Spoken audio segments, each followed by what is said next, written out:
The galaxy of Illyria sparkled like a sea of stars. Ships moved between planets like birds crossing the sky. Among them, one small human ship landed quietly on a bright silver platform floating above the clouds. Inside, the ship was a young translator named Leo. He was not a soldier or a hero. He didn't have special powers. He was just good with languages and very nervous. "This is it," he whispered to himself, checking his bag again for the small translation device he always kept.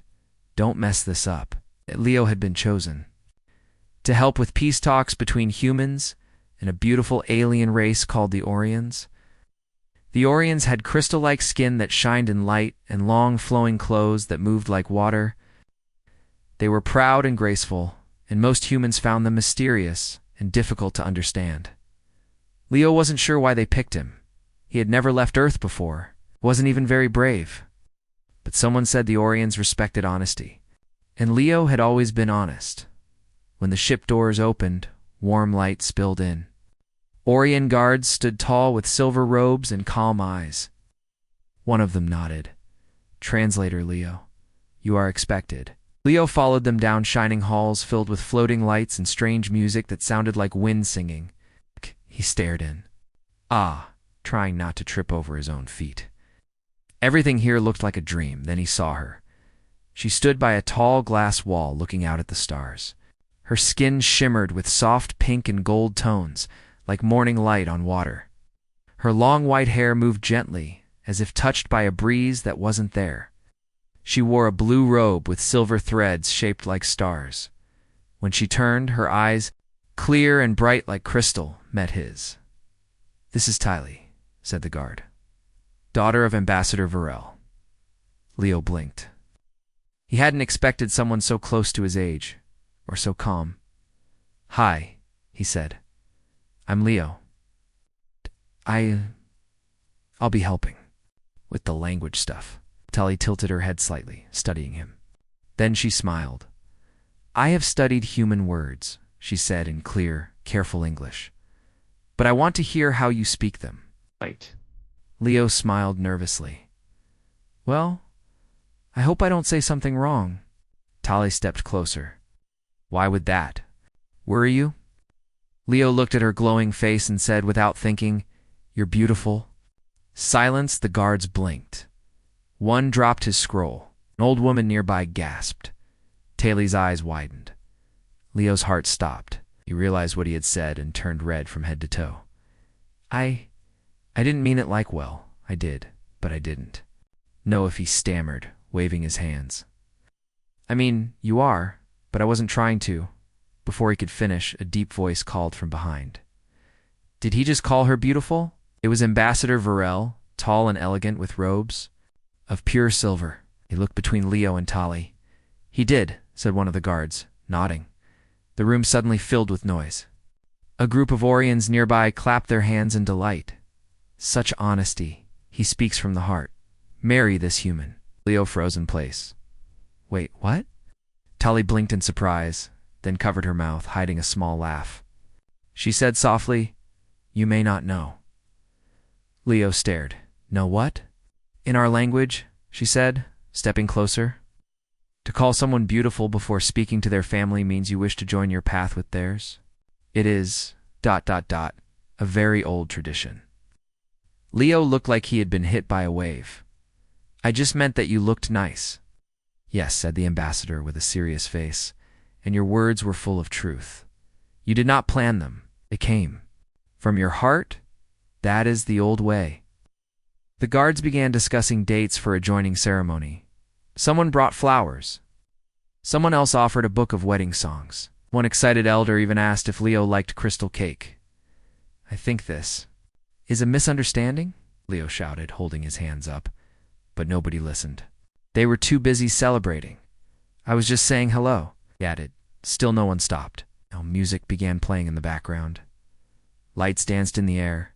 It felt like a party had already started. Tylee stepped beside him and whispered, "You may want to sit down." "I think I need to lie down," Leo replied, dizzy. She smiled kindly. "You are not in trouble, Leo, but you are now very interesting." He looked at her. She didn't seem angry. She seemed curious, amused, even a little happy. "So," she said, her voice light, "are you going to run away, or stay and explain yourself?" Leo let out a deep breath. "I guess I'll stay, but only if someone explains what's going on." Tali gave him a gentle look. "Then let us walk." As they moved through the glowing halls, the Orions whispered and watched. Some smiled, some looked surprised. Some seemed to already be planning the flowers. Leo still had no idea what had just happened. All he knew was that he had complimented a beautiful girl. And now half an alien planet thought he was getting married. He looked at Tali. She looked back, her crystal eyes shining like stars. Maybe, Leo thought, this mission would be a lot more interesting than he had imagined. Leo did not sleep that night. He sat on the edge of a soft, glowing couch in his Orion guest room, staring at the ceiling that looked like a peaceful sky full of stars. Somewhere down the hallway, music still played gently. Someone was humming. "I called her beautiful," Leo whispered to himself, "and now everyone thinks I proposed marriage." He rubbed his face and sighed. Back on Earth, a simple compliment was just a compliment. But here, in this world of glowing robes and crystal walls, it meant something very different, something serious. A soft chime echoed from the door. Leo stood up quickly, smoothing his shirt. "Come in," he said. The door slid open with a quiet hum. It was Tali. She was wearing a pale green robe now, her long hair tied back with a silver band. Her eyes looked gentle but bright. "Are you still thinking about earlier?" she asked, stepping inside. "Still thinking?" Leo said, raising an eyebrow. "That was the only thing on my mind all night." Tali smiled slightly and sat down. "Across from him, you handled it better than I expected. Most humans would have fainted. I almost did," Leo muttered. "So, are they really serious? Your people about the whole wedding thing?" Tali nodded calmly.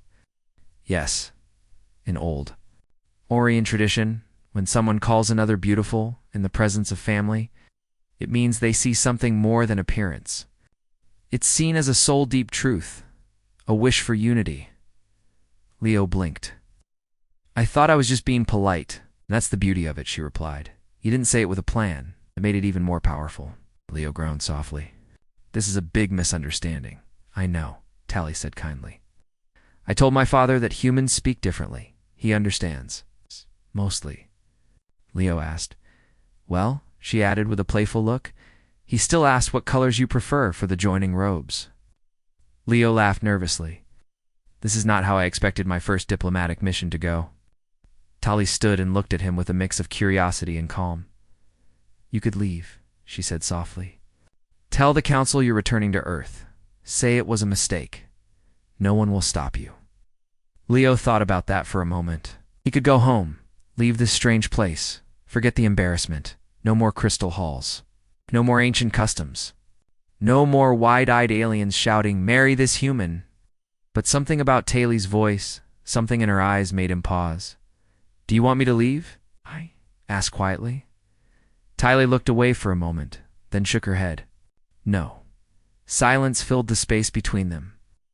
Then she turned back to him and said, "You see, most Orions don't speak from the heart. They think, then speak, but you speak from feeling." Leo gave a weak smile. "Yeah, I should work on that." "No," she said. "It's a good thing." They both stood quietly for a while. Then Tali added, "There is a way to fix this." Leo's eyes lit up. "Really? How?" "You must pass the 3 tests of harmony." "That doesn't sound like a fix." "It is our way of seeing if 2 souls are truly meant to walk the same path. If you pass, they'll believe this union is destiny. If you fail, they will accept that it was not." Leo frowned. "But I don't even know you, and you don't know me. That's not really fair." "That is what the tests are for," Tali said with a small smile. "To learn, to grow, to see what lies beneath words." Leo sat down again and stared at the glowing floor.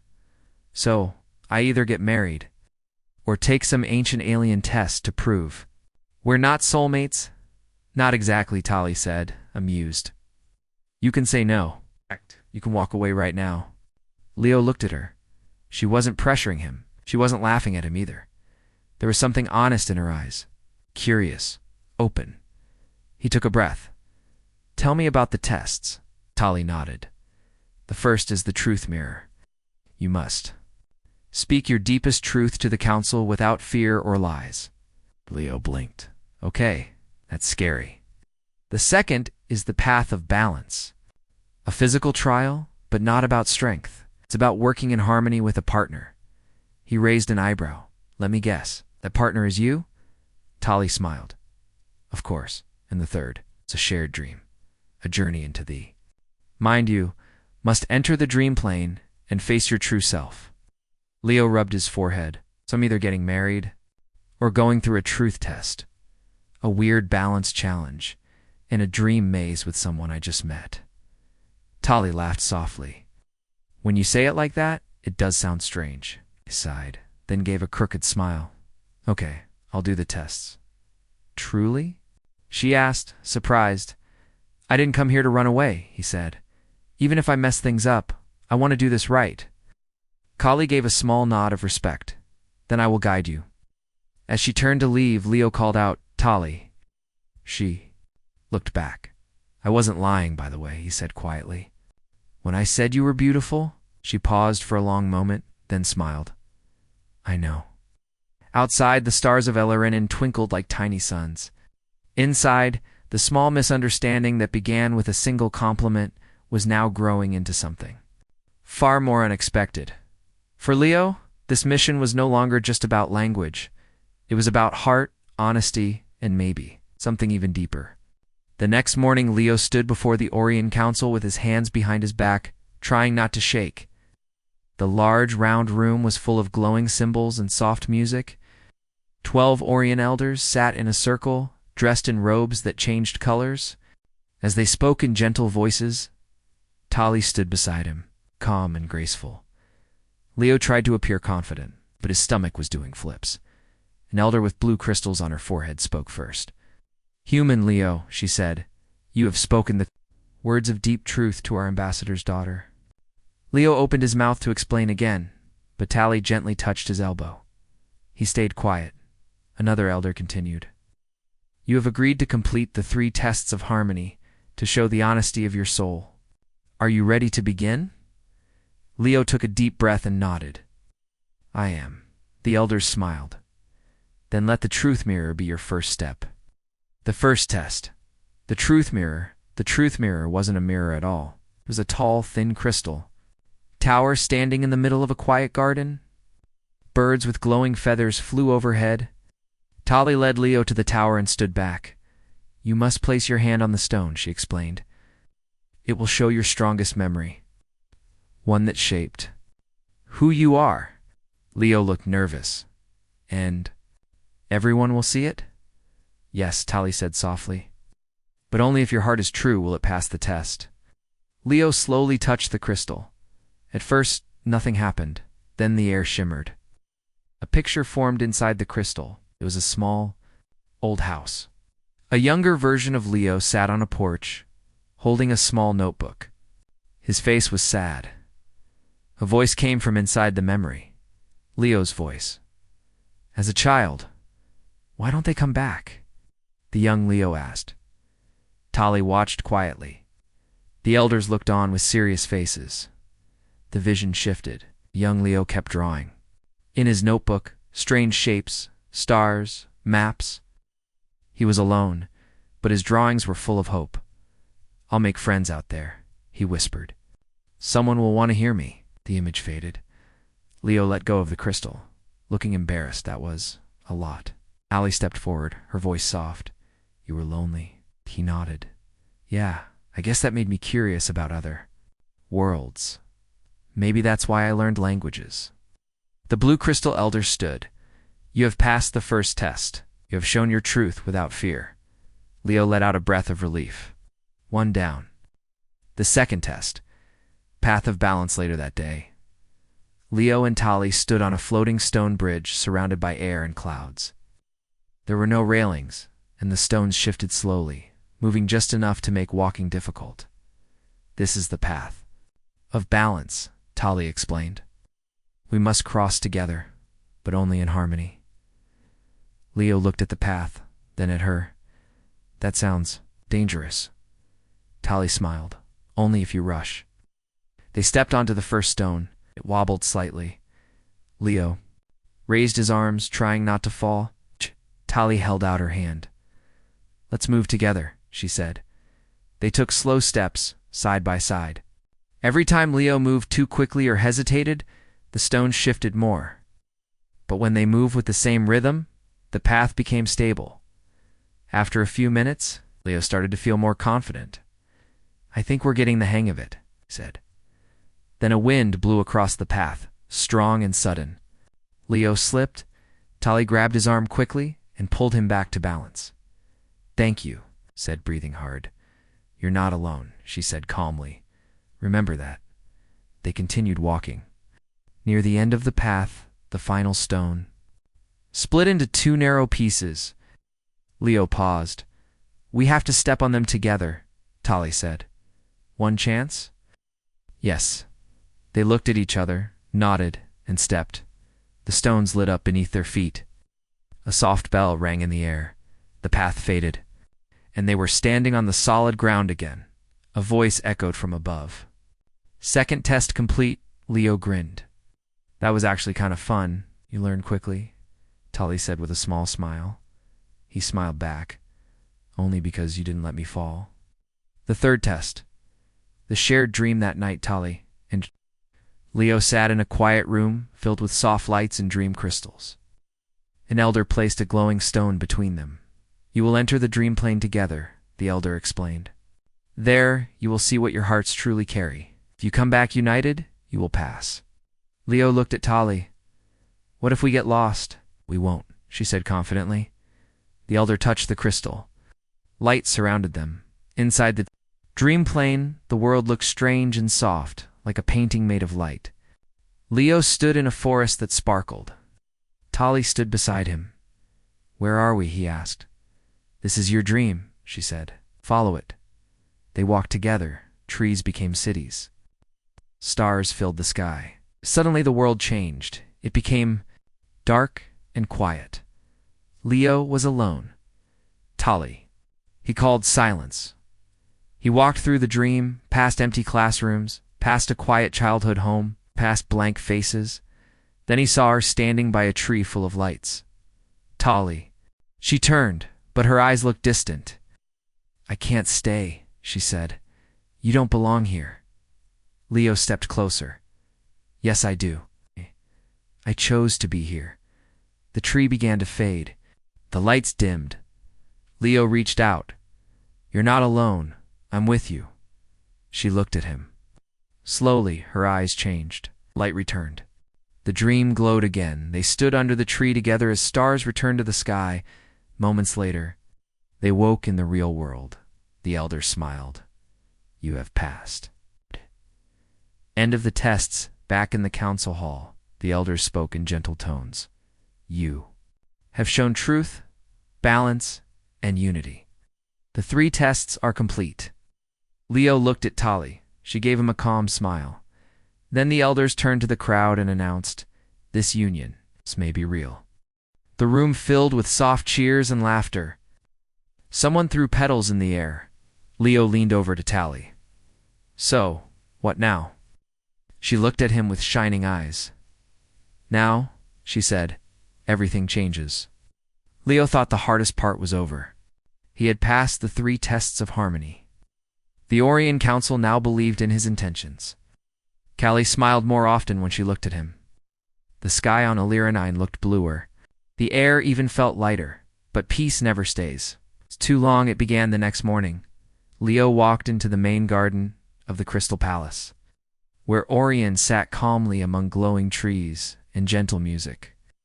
Tali was already there, speaking with someone. Nudot, the man, stood tall, wearing a dark robe lined with silver. His skin was a pale green like Tali's, but his eyes were sharper, colder. He turned as Leo approached.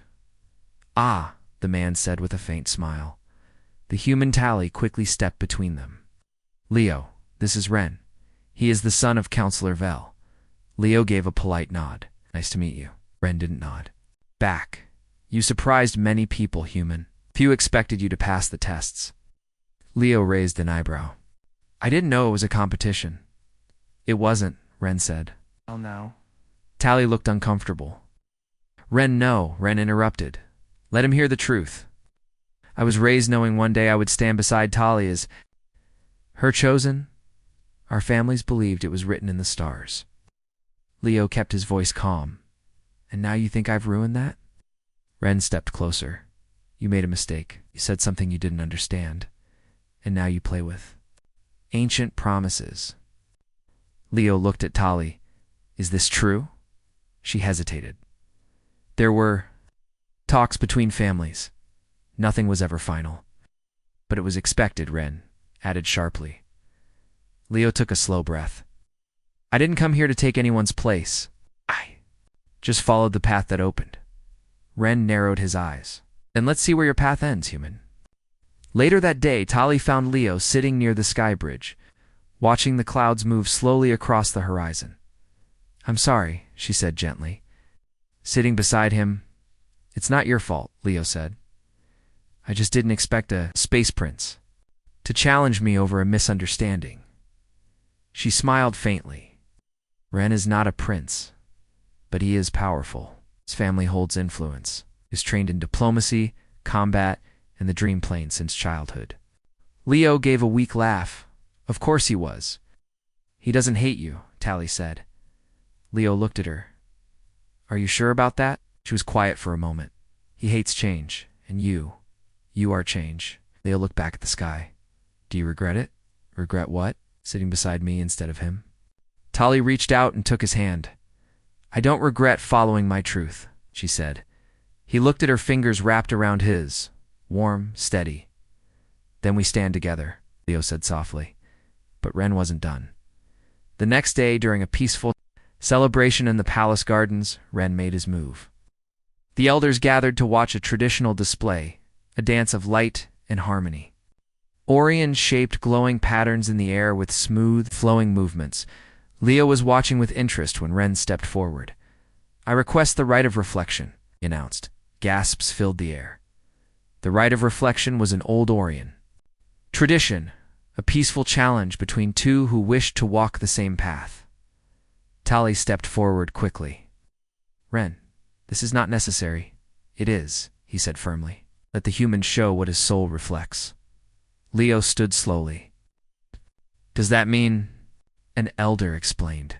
The right of reflection is a duel, but not of fists or weapons. You must reflect your true self, using light, motion, and heart. Orions call it soul dancing. Leo blinked. You mean I have to perform? Rin smiled, yes. Show us what lives inside you. Tali looked at Leo, concerned. You don't have to do this. Leo thought for a long moment. Then he took a deep breath. Yes, I do. That night, the great hall was filled with glowing patterns and quiet anticipation. The rite of reflection was about to begin. Ren stepped into the center of the stage. His robe shimmered as he raised his hands. Music filled the air, soft and rising like a tide. He moved with perfect grace. Light followed him, forming shapes. An eagle flying across the stars. A mountain rising above storms. A crystal blooming in silence. The Orions watched with wonder. Ren finished with a bow, his image a tall tree with strong roots and shining leaves. Then it was Leo's turn. He stepped forward, heart pounding. He had no training, no crystal robe, no perfect control, but he had one thing, truth. He closed his eyes, thought of his childhood, the loneliness, the hope, the stars. He raised his hands. Light flickered. At first, it was unsteady, then it began to shape. A boy sitting alone under a tree, the boy drawing a rocket ship, the rocket rising through darkness, the rocket meeting a planet, full of light.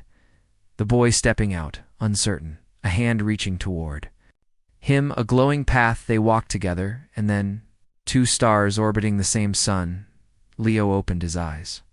The images faded, silence filled the hall. Then slow applause. It began with one elder, then another, and more. Tali was smiling, truly smiling. Ren looked angry, but he bowed. He turned to Leo and said, "You surprised me again?" Leo answered, "I didn't come to fight you. I came to understand." Ren paused, then gave a small nod. "Then perhaps you do belong here." Later that night, Tali and Leo stood together on the sky bridge. "I thought I lost today," Leo said. Tali looked at him. "No, you shared your soul. That's not losing." He looked into her eyes. "So, what happens next?" She smiled now. She said, "We begin writing our own path." The sun on Alaranine rose slowly, bathing the crystal city in soft, golden light. Leo stood by the window of his guest room, watching the sky brighten. It had been many days since he arrived, but every sunrise still felt magical. Yet today, Leo felt heavy. Behind him, a small message crystal on the table blinked with a soft blue light. It had arrived early in the morning, sent from Earth. He hadn't opened it yet. A soft knock came at the door. Leo turned to see Tali entering, her eyes gentle. "You felt it too?" she asked. He nodded. "Yeah, something's changing." She stepped closer. "The council received a message this morning. Human ship is approaching. From your world." Leo sighed. "Then it's time." At midday, the council gathered in the grand hall once again. Leo stood before them, and beside him stood Tali, calm and proud. A tall elder rose. "Leo of Earth, your world has sent a call. They wish for your return. It is not a command, but an invitation." Another elder spoke. "You have become part of us, but you were born of another sky. It is time to decide." Leo finally touched the blinking message crystal. A hologram appeared in the air. It showed a human woman in a space uniform, Admiral Yara, leader of the Earth's embassy. Her message was clear. "Leo, your work here has amazed us. The Orions respect you. You've built trust where none existed before. We're offering you a seat on the new Earth-Orion Alliance team. You'd return home, but still help both worlds." Leo lowered the crystal. Silence fell. Then Tali looked at him. "What do you want?" she asked softly. Leo didn't answer right away. That evening, Leo and Tali walked through the quiet gardens. The stars above Elarine glowed like gentle lanterns.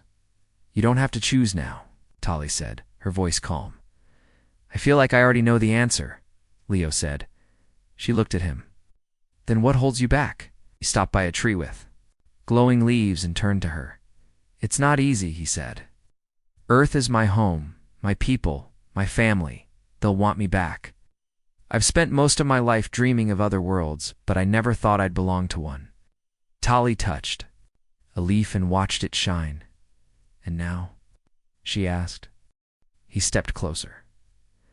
"Now I feel something here, something real, with you. But if I stay, I might lose my place among my people." She looked at him. "And if you leave?" Leo smiled sadly. "Then I lose this." They stood in silence. Finally, Tali said, "Maybe. We don't need to choose just one world." The next day, the council invited Leo to speak. He stood before them, a small breeze blowing through the open crystal windows. Orions, both elders and young ones, watched him closely. "I come from Earth," Leo began. "It is loud, fast, full of questions and mistakes, but also full of heart. We search for meaning. We learn by trying and failing and trying again." He paused, looking at Tali. "But here on Alaranine, I found something different. Calm, harmony, and people who listen. Deeply. You helped me slow down and see things I never understood before." He turned back to the council. "I don't want to choose one world and forget the other. I want to build a bridge." An elder leaned forward. "What does this bridge look like?" Leo smiled. "Let me stay and let me go. I will return to Earth to teach them what I've learned here. And then I will return to help you understand more of us. I want to live between both stars." Council members looked at one another. Then slowly they nodded. "This path is rare," one elder said, "but perhaps rare things shine brightest." Later that evening, Tali found Leo standing by the spaceport, watching the human ship approach through the clouds. It looked small compared to the beauty of the sky, but it glowed with a familiar warmth. "You're really going," she said. "For now," Leo replied, "but I'll come back. That's a promise." She gave him a small crystal pendant. "This is for balance, so that no matter where you are, a part of Aliranine is with you." He accepted it, gently closing his hand around it. "And you?" She smiled. "I'll wait. And when you return, I'll show you the garden in bloom. It will be waiting too." The ship touched down. A ramp lowered. Leo looked at her, trying to remember every detail, her calm voice, her glowing eyes, the way her presence made the world feel still. He didn't want to turn away, but he knew he had to for now. "I'll see you in the stars," he whispered. "And I'll be watching," she replied, as Leo stepped onto the ship. He felt a strange mix of sadness and hope. Inside the ship, human crew members greeted him with warm smiles. It felt familiar, but not quite the same. As the ship lifted off, he looked down at the glowing city of Aliranine.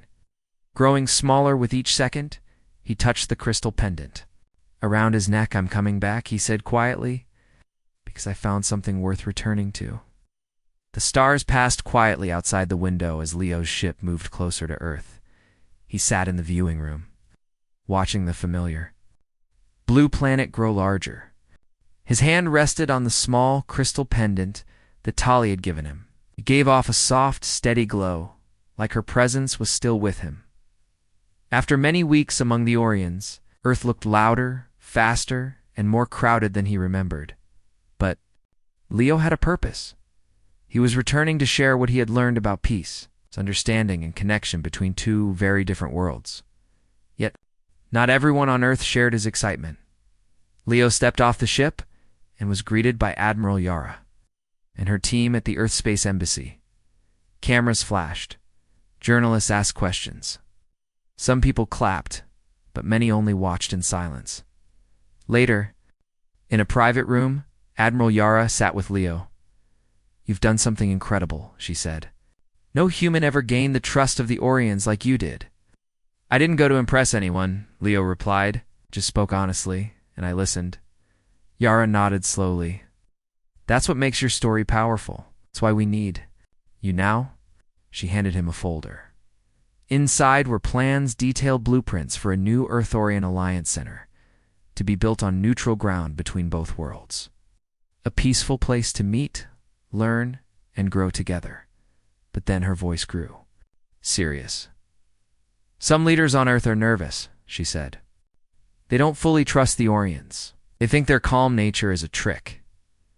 Leo frowned. "That's not true." "I know," Yara said, "but fear spreads faster than truth.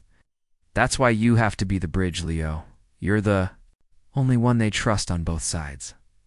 Leo nodded slowly. "I'll do it, I promised Tali, and I meant it." In the weeks that followed, Leo spoke at many meetings. He told stories of Aliranine, of the glowing trees and floating gardens. He explained the 3 tests of harmony, the right of reflection, and how the Orions valued balance over power. Many people listened, many were inspired, but some were not. A small group of officials began raising questions. What if the Orions are studying us? What if this alliance is a way for them to control us? Why should a human fall in love with someone who isn't even from Earth? Leo tried to answer calmly, but doubt had started to grow. One day, during a public talk, someone in the crowd shouted, "Are you even one of us anymore?" The words hit him harder than he expected. After the event, Leo walked alone through the quiet halls of the embassy. He touched the crystal pendant again. It was dim, not gone. It's tired. That night, Leo stood on the embassy rooftop, staring at the stars.